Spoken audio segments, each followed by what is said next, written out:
So, ever caught yourself in that universal relationship fib? Oh, I don't snore.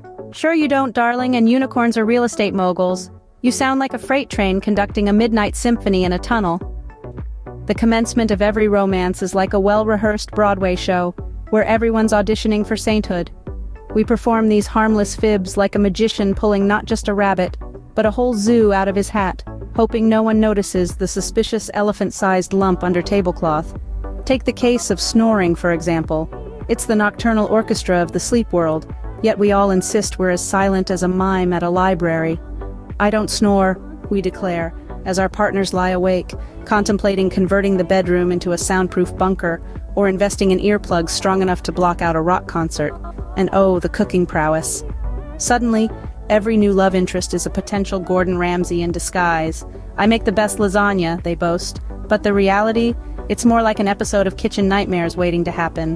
When they finally unveil their Michelin star lasagna, it's usually a culinary horror show that resembles radioactive goo more than Italian cuisine. But of course, we smile, we chew, we perform the Heimlich on ourselves, and we say, scrumptious. Then there's the cleanliness charade. At the dawn of a relationship, everyone's home could give Marie Kondo a run for her money. You could perform surgery on the floors, the toilet seats sparkle like Edward Cullen in the sun, and even the dust bunnies have been handed eviction notices. But fast forward a few months and you'll discover socks in locations they have no business being, dishes nurturing their own tiny civilizations, and a bathroom that looks like it's rehearsing for the next Psycho remake. And so every relationship is built on denying our amusingly human tendencies. But let's be real, it's these little quirks and tall tales that make us human, that make us as lovable as a puppy in a teacup. They're the secret sauce in the hilarious, chaotic, beautifully flawed dish we call love. So keep on snoring, keep on incinerating that lasagna, and keep on being your wonderfully weird self. Because at the end of the day, it's our shared avalanche of oddities that bring us together, in laughter, in love, and in the wild roller coaster we call life. Next up, the dreaded phrase, "we need to talk." Why does it always sound like someone's about to get fired? Now let's be real here. When you hear those four little words, doesn't your heart just do a little somersault? It's like being called in by your boss on a Friday afternoon or getting a call from an unknown number at midnight. The anticipation is palpable and definitely not the fun kind. You see, "we need to talk" is the adult equivalent of "wait till your father gets home." It's the suspense that's the real killer, isn't it? Your mind starts racing at 100 miles an hour. You start running through every possible scenario. Did I leave the toilet seat up? Did I forget to take out the trash? Or worse, did I forget our anniversary? And then there's the waiting. Oh, the waiting. It's like being on a roller coaster that's stuck on the uphill climb. You know the drop is coming, but you're just hanging there, waiting for it. The anticipation is enough to drive anyone bonkers. But here's the kicker. Half the time it's something like, "we need to talk about what color to paint the living room." Talk about an adrenaline rush for nothing. And you thought getting called into the boss's office was nerve-wracking. Now let's talk about the bathroom, or as I like to call it, the battleground of relationships.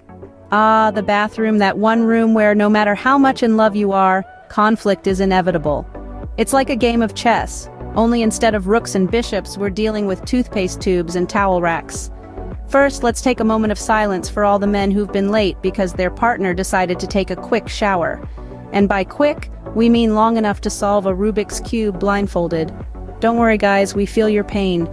Then there's the infamous product invasion. One day it's a shared space and the next, it's an obstacle course of creams, serums, and potions that you're afraid to touch lest you accidentally summon a skincare genie. And ladies, let's not forget the eternal debate over the toilet seat. Yes, we get it, it's not rocket science to put it down.